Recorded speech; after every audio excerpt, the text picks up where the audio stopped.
High blood pressure and high sugar எந்த ஒரு மெடிசன்ஸும் எடுக்காமல் வாக்கிங் போனாலே சரியாயிடும் அப்படின்னு சொன்னால் நீங்கள் நம்புவீங்களா? ஆனால் அதான் உண்மை. பெஸ்ட் எக்ஸாம்பிள் நான் தான். Live example.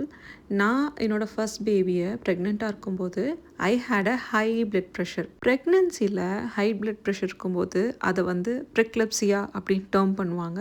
அதே மாதிரி ப்ரெக்னென்சியில் டயபெட்டிக் இருந்தால் அது ஜெஸ்டேஷ்னல் டயபெட்டிஸ் அப்படின்னு சொல்லுவாங்க. ஸோ இது ரெண்டுமே எனக்கு இருந்தது. ஸோ எந்த மெடிகேஷன்ஸும் எடுக்கக்கூடாதுன்றதுல நான் ரொம்ப ஷியோராக இருந்தேன். டாக்டர்ஸுமே எனக்கு மெடிகேஷன் ரெக்கமெண்ட் பண்ணலை. ஸோ டயட் சேஞ்ச் பண்ணலாம், இதை நம்ம கண்ட்ரோல் பண்ண முடியலை அப்படின்னா will go for the medication தான் ரெக்கமெண்ட் பண்ணியிருந்தாங்க. ஸோ கொஞ்சம் ரிசர்ச் பண்ணேன், கொஞ்சம் டயட் சேஞ்ச் பண்ணேன். இது எல்லாத்துக்கும் மேஜர் வாக்கிங் தான். அதனால தான் நான் உங்களை வாக்கிங் போங்கன்னு சொன்னேன். ஹெல்த் இஷ்யூ இருக்குது அதனால தான் வாக்கிங் போகணுன்னு இல்லை. It gives lots of benefits. நல்ல ஒரு பாசிட்டிவிட்டி கொடுக்கும்.